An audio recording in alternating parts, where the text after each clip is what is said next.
Сварщики, системные администраторы и автомеханики из Нерюнгри выяснили, кто из них самый лучший.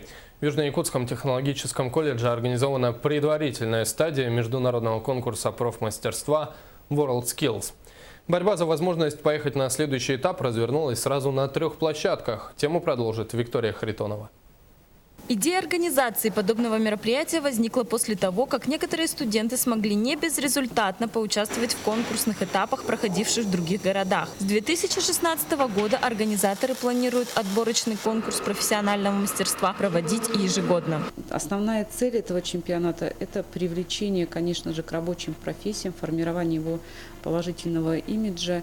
Но и здесь очень является важный момент – это участие самих предприятий и работодателей. Данное мероприятие – это результат деятельности угледобывающего профессионально-образовательного кластера, созданного в 2015 году, участниками которого стали Торгово-промышленная палата Республики Саха-Якутия, Открытое акционерное общество «Холдинговая компания Якутуголь», Общество с ограниченной ответственностью «Управляющая компания Колмар» и Технологический колледж. Мероприятие, я думаю, что позволит повысить классность и профессионализм студентов, которые будут принимать непосредственное участие в этом мероприятии, студентов, которые будут обучаться в нашем колледже. Колледж у нас является основным поставщиком кадров на сегодня. Высокий уровень организации конкурса позволил полностью оборудовать 3 конкурсные площадки, которые отвечали всем требованиям безопасности. Нерюнгринская автобаза наряду со всеми спонсорами и партнерами предоставила свое помещение в качестве конкурсной площадки. 2 другие компетенции были расположены в корпусах колледжа. 24 эксперта компетентно оценили результаты конкурсантов, и на закрытии участники и дипломанты получили свои награды.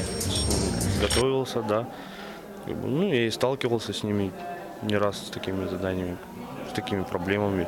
Задания, я бы не сказал, что очень легкие, но с ними возможно справиться. В дальнейшем, я думаю, продвигаться дальше.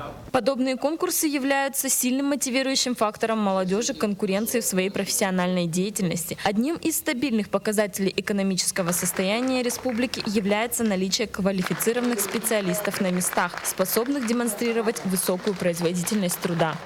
Это мероприятие в столице Южной Якутии прошло впервые, но организаторы на этом останавливаться не собираются. Виктория Харитонова, Дмитрий Горбов, НВК Саха, Нерюнгри.